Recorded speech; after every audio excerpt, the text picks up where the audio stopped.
U.S. Military intervention in Venezuela, course, causes, and prospects. Good day, everyone's. Today we focus on a shocking event that has shaken the Western Hemisphere in early 2026, the U.S. military intervention in Venezuela, which led to the forced detention of Venezuelan President Nicolás Maduro and his wife. This incident is not an accidental conflict, but a long-planned act of hegemony that violates international law, with a surprising trigger: Maduro's public dancing that enraged former U.S. President Trump. Let's sort out the whole story, analyze its root causes, predict future developments, and discuss its far-reaching impacts. The conflict escalated rapidly in early January 2026. According to CNN and Reuters reports, on January 3rd local time, Maduro danced to music at a public rally in Venezuela, with his supporters cheering enthusiastically on site. He stated at the event, "We will not be intimidated by any threats. The Venezuelan people will defend national dignity in our own way. No matter how great the external pressure is, we will adhere to our way of life." This seemingly casual move became the fuse that ignited U.S. military intervention. Trump, who was at Mar-a-Lago, made it clear that Maduro's dancing act thoroughly enraged him. "This casual attitude made me determined to take tough measures," Trump said, adding that Maduro's frivolous behavior was an open provocation to the United States and that he must pay for his actions.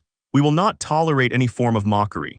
White House officials revealed that the Trump team had previously discussed response strategies to Maduro and initially tended to exert pressure through diplomatic warnings. However, Maduro's dancing and other public acts made the Trump team believe he had no sincerity for negotiations, completely ruling out the option of inaction. On the early morning of January 3rd, shortly after Maduro's rally, explosions echoed in Caracas, the capital of Venezuela. Under the cover of night, a large-scale U.S. military operation codenamed Absolute Resolve was launched. According to the disclosure by Mark Milley, chairman of the U.S. Joint Chiefs of Staff, the operation was meticulously planned for months, but Maduro's dancing act accelerated its launch. Since August 2025, the CIA has deployed a secret team in Venezuela, collecting detailed information about President Maduro's daily routine, whereabouts, travel routes, and even living habits through internal informants and invisible drones. In the early hours of January 3rd, more than 150 U.S. military aircraft took off from 20 sea and land bases in the Western Hemisphere, including bombers, fighter jets, and reconnaissance planes.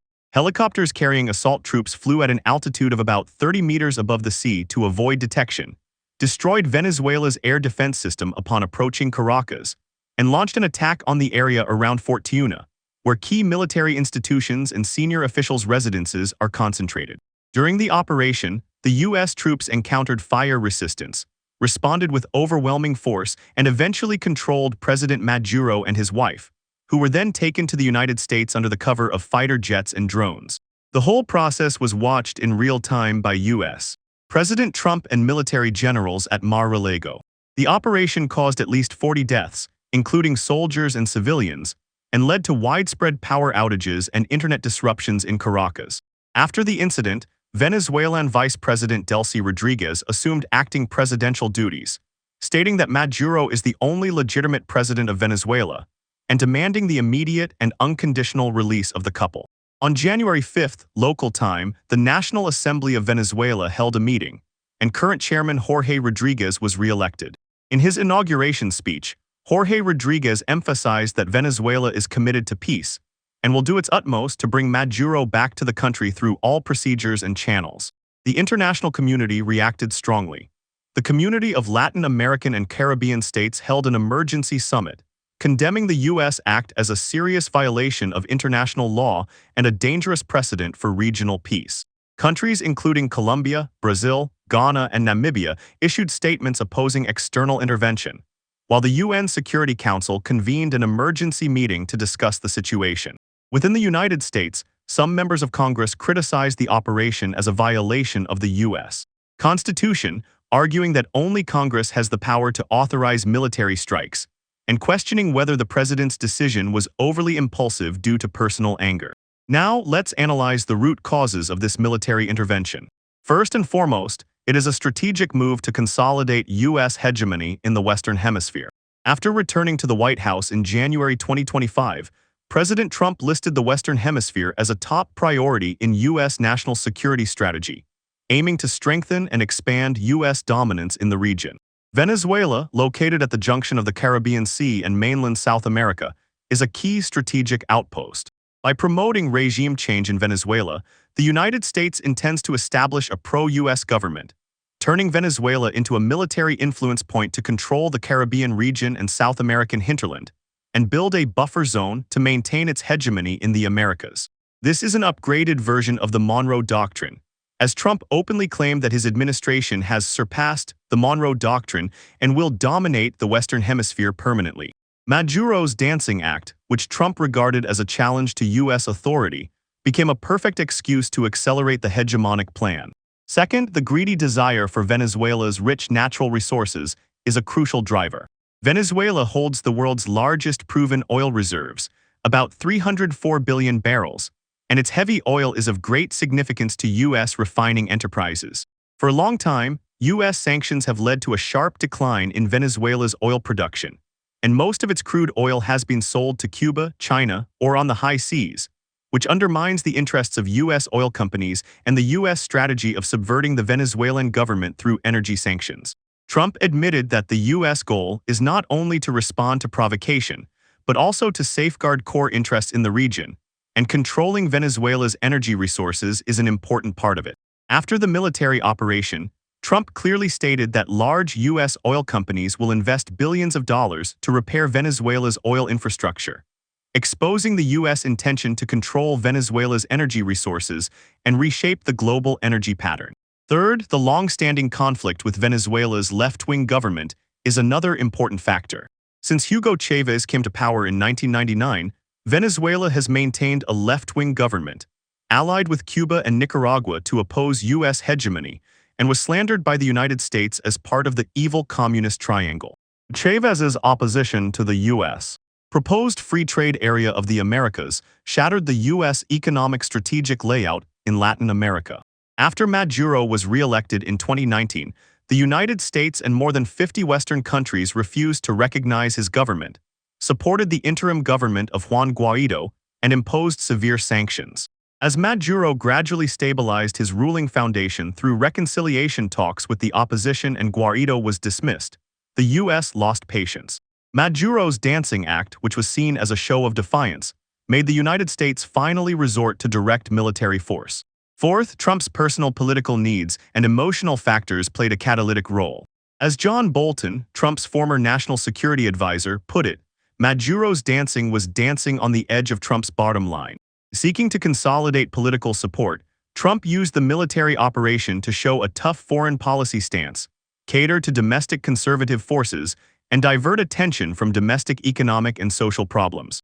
The operation was initially packaged as a war on drug terrorism, but Maduro's dancing gave Trump a more emotional reason to mobilize public opinion, responding to mockery and provocation. Experts pointed out that while the U.S. has a long history of using excuses to intervene in other countries, this time personal anger accelerated the decision-making process, making the military action more impulsive. Looking ahead, the situation in Venezuela will face complex and uncertain developments. In the short term, 1 to 6 months, Venezuela is in a high-risk period of power restructuring. The stance of the military, the integration of the opposition, and continued U.S. intervention will determine the stability of the country. The re-elected National Assembly Chairman Jorge Rodriguez will work with acting President Delcy Rodriguez to promote national unity, but low-intensity conflicts may persist. Economically, Venezuela will continue to suffer from high inflation, which is expected to reach 180% according to institutional forecasts, along with severe material shortages and exchange rate volatility, and people's livelihood will remain highly dependent on imports. In the medium term, 1 to 3 years, the development trend will depend on 3 core variables: political reconciliation, economic transformation, and the relaxation of sanctions. If a transitional government is formed and promotes elections and governance reforms, Venezuela may gradually stabilize, and its oil production is expected to recover with foreign capital and technology, from about 1 million barrels per day in 2024 to a higher level, while natural gas and mineral resources such as rare earths may become new economic growth points. However, if political division intensifies, Venezuela may fall into a governance vacuum, and the economic recovery will be severely hindered. In the long term, 5 to 10 years, there are two possible scenarios. The first is breaking through and rebirth. If Venezuela achieves political reconciliation, promotes economic diversification, optimizes governance, and obtains external support, it may get rid of the resource curse and the sanctions quagmire and gradually restore its economic strength. The second is slow decline. If political division persists, economic transformation stalls, and U.S. sanctions continue, Venezuela may be on the verge of becoming a failed state by 2030, with GDP growth remaining between 0% and 2%, inflation exceeding 200%, and per capita GDP falling below $3,000, leading to spillover effects of social unrest in Latin America. Internationally, the U.S. military intervention has triggered widespread opposition, and the call for respecting national sovereignty and resolving disputes through peaceful means is growing. Latin American countries will further strengthen unity to resist U.S. hegemony, and multilateral mechanisms such as the United Nations will play a mediating role. However, the United States may continue to exert military and economic pressure on Venezuela to promote the establishment of a pro-U.S. government, which may lead to prolonged tensions in the region. Finally, let's discuss the far-reaching impacts of this incident, especially focusing on the controversy brought by Maduro's Dancing Act. First, it has severely damaged the international order based on the UN Charter. The U.S. act of forcibly detaining a sitting head of state violates the core principles of international law such as national sovereignty, territorial integrity, and the immunity of heads of state, setting a dangerous precedent. What is more worrying is that a country's military action was significantly promoted by the personal anger of its leader, which makes international relations more uncertain. As experts pointed out, if powerful countries can arbitrarily trample on the sovereignty of small and medium-sized countries due to emotional factors, the security of all countries will be difficult to guarantee, and the global security governance system will face severe challenges. Second, it has exacerbated instability in Latin America. The United States' revival of military intervention in the Western Hemisphere has broken the regional balance, and the chilling effect may make other Latin American countries wary of U.S. hegemony.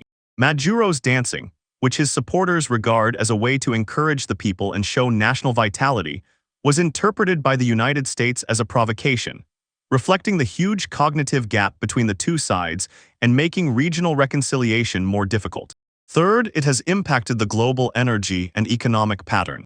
If the United States gains control of Venezuela's oil resources, it will further consolidate its dominance in the global energy market, which may affect the energy security of other countries and intensify global energy competition. Trump's emphasis on safeguarding regional interests has made other countries more alert to U.S. resource plunder under the pretext of responding to provocation. Fourth, it has exposed the inherent contradictions of U.S. hegemony and the risks of personal politics. The controversy within the United States over the legality of the operation shows that U.S. hegemonic acts are not supported by all domestic forces. The fact that Trump promoted military action due to personal anger has also triggered discussions about the checks and balances of U.S. presidential power. The international community's strong condemnation reflects the growing resistance to U.S. unilateralism and arbitrary use of force. In conclusion, the U.S. military intervention in Venezuela, with Maduro's Dancing Act as a trigger, is essentially a naked act of hegemony that serves U.S. strategic interests and resource greed, ignoring international law and the will of the Venezuelan people. The future of Venezuela depends on the joint efforts of its people, regional countries, and the international community to promote political reconciliation and peaceful development. This incident also reminds the world that hegemonism and power politics are the root causes of global conflicts, and that allowing personal emotions to dominate diplomatic and military decisions will only bring more chaos.